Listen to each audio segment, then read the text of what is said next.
All right, 390 Wagon Master here. So on to the next project. I got a hold of this beautiful Drake MS-4 on the internet back, gosh, maybe a month and a half, 2 months ago now. And I've been looking for one of these for quite a while. I've always wanted to redo one of these. And they're getting kind of spendy, so I got one that's in decent shape, but I want to make it nice. I want to do a kind of a rehab on it. So as you'll see, I have a battery and a meter up on top, and yeah, so we're going to test this out. So in the light here, I have a light shining towards this. You can see that that has a whizzer cone in there, I believe you can see. Let me see if I can get that in there. Yeah, you may be. Anyway, you'll see it eventually. But yes, there is a, oh, there we go, as we pull back. There is a whizzer cone in there. I like full range speakers with whizzer cones. They are great for communication audio most of the time, so we're going to see if this thing's even good.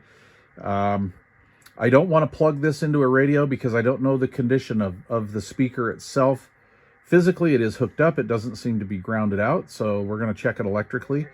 And then I'll tear this thing apart and we'll start working on it. So what I'm going to do is flip this thing around and show you how I'm going to test the speaker. Because again, I don't want to harm any of my radios. And this is an unknown speaker.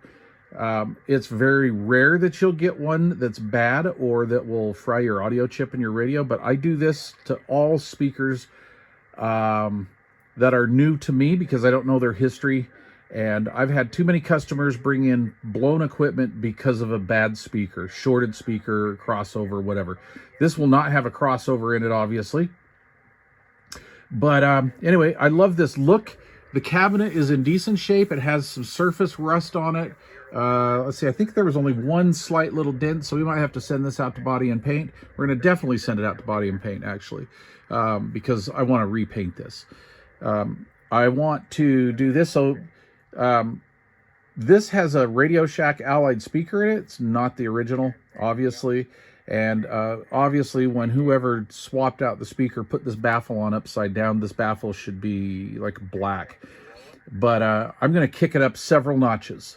So anyway, let's take a look at the back side of this puppy.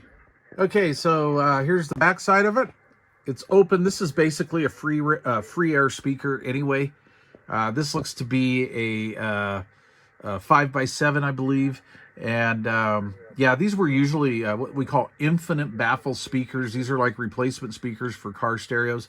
And pretty much all car stereos, 6x9, 6.5s, 5x7s, 4x10s, 5 1/4s, 3.5s, all that. They're all infinite baffle or free air type speakers. And they're meant to be mounted on a baffle board or a door panel or a rear deck or something like that, because that is what cancels the standing waves. So anyway, I could get into that in another video down the road, but anyway, yada yada yada, that's the way it goes. So anyway, somebody put a replacement speaker in there. Now I don't really know the specs on this speaker, but just judging by the size of that magnet, it may not be the most efficient speaker in the world, but it being a whizzer cone speaker, I believe, I think we're going to have some efficiency there anyway. We're just going to check the impedance of this driver. I'm just basically checking for a short circuit. There's a couple ways you can do that. You could do it with the meter or with the other method that I'm going to use here in a second, but we're just going to check impedance. Doesn't really matter which is hot and not hot. So it's close to 8 ohms. So it's a 7.5 ohm speaker. It's an 8 ohm speaker. Is there anything on the back? Tandy, no. Okay, no. But anyway, it's an 8 ohm speaker, and that's fine. Okay, so the sides look pretty good. I thought this had a dent in it somewhere. Surface rust that's popping through. I'm going to do with this what I usually do. I'm going to hit this with the DA with some 80 grit on it. And yeah, it's kind of, paint was kind of cracking there. That's okay. Actually, I like that finished look. That'd be cool to reproduce. Take these feet off, and we're gonna get all this. Also, listen to this cabinet. Okay, we're going to dampen that. I'm going to dampen that. And the reason why I'm going to do that is I want more of a dynamic full range sound from this. So I'll come up with something for a baffle. We want a kind of a dead piece of material, whether it's a piece of particle board or masonite or plywood. I do think I have some 1/4-inch ply, and I probably will do that. I want a little more dampening other than this piece of cardboard. Okay.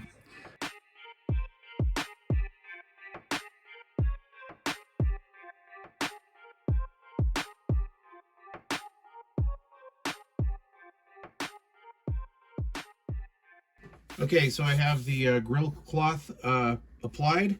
So we've got the rear of the baffle, the front of the baffle, and I didn't wrap the edges or anything. I just kind of trimmed around them because of the way that this kind of sandwiches into here. So this was the original, got all ripped up. I probably should have measured this original baffle out. It's like a waterboard is what it looks like old school upholstery waterboard, like really super thin. But probably should have just measured the inside and cut it out and used a stereo, one of my templates that I have anyway for stereo speakers. But anyway, I mean, I think it turned out okay. It's passable for sure. One thing I want to show you though, and this is the reason why I want to do something like this, is see if we can get here. Okay, so here's what I'm going to do. I'm going to give it the old tap test. Okay, listen to this.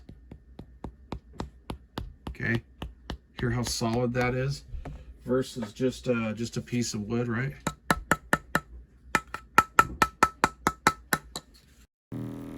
All right. So I haven't been playing it that loud.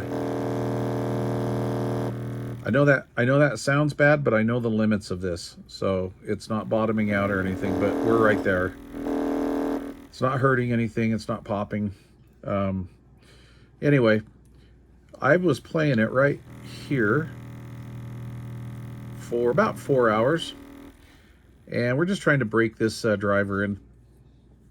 So when you go and you buy one of these, you go to Radio Shack and grab one of these and you go put it in your cabinet, and this thing may have thousands of hours of airtime on it. However, the driver has never really moved at all. I mean, I doubt if that ever twitched. I mean, speaker like this, most of these are pretty darn efficient, and they produce a lot of noise, and they're not going to really move because this is used in more of a communications type atmosphere. So anyway, I break them in, right? And this one definitely needed it. And what happens is the manufacturers, and this may or may not be the case with all manufacturers, of course, the chemicals are different. However, this is a foam, what we call an accordion edge surround. And this goes for the styrofoam or the foam surround speakers as well. A lot of the manufacturers will treat those somehow chemically to get more longevity out of it, maybe UV protection as well. And that's why you see some speakers that the surrounds just disintegrate. And honestly, that may or may not be because they were treated. But anyway, these are normally pretty darn stiff when you get them. Same thing with the spider down in there. See that reddish brown material down there? See if I can get in there. There we go. Okay, so that stuff is stiff as well. And what they do is, it's like a weave, and then they coat that. And you want to get that spider going as well. You want to get this whole speaker to starting to break it in. Get these chemicals and everything loosened up. You want this thing to move around. So when I first took the speaker out of the enclosure, you had to really push hard to get any movement out of it. It was really stiff, had tons of resistance. And so now I feel that this is broken in just perfect. I'm really happy with it. I may even let it go another hour or two, but it's only going to go so far, right? But anyway, yeah, that's what we did here. So why do I do that? Even though right? There's a lot of, a lot of radio stations don't have enough bass in them to really get this thing moving, but the whole idea of a speaker is to move air. So if this is more efficient, this will reproduce any low tones, or bass, or balance out the mid bass tones with the highs, so it's not so harsh to listen to. But basically, if somebody has some low end in their audio, it's going to show up more now than this did before. And pretty interesting. Yeah, these things sit their whole life. They never move, right? I mean, never. And that's what you do. You break them in, and this will just be a more dynamic speaker overall.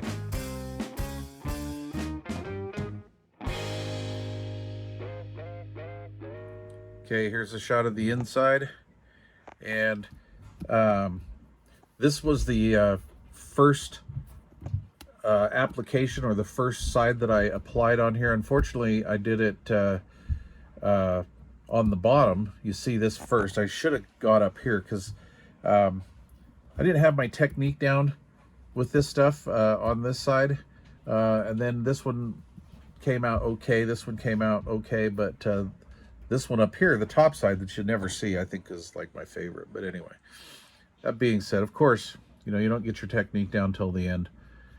So I've got a little strain relief going on right here. Still not really sure what or if I'm going to do anything different. This wire is really quality wire, so it's just ugly, but that's all right. Anyway, I've got nylon nuts on there, which I know is all overkill, but because I upgraded or upsized the size of hardware that I used here, I don't need a washer. I think it looks just fine, and of course it'll work just absolutely awesome. And then the baffle and everything sandwiched together, so all this is nice and dead. Listen to this. Isn't that awesome? Not going to give it the old rough fingernail tap there and for another couple weeks, but anyway, this enclosure sat outside for, I would say, about 48 hours overall, and that really baked the paint. I've got some dirt and stuff like that on the paint right now, but I'll rub it all down here when I'm all completed with it. But anyway, yeah, that's pretty cool. I'm really happy with, listen to that. Yeah, that's kind of cool.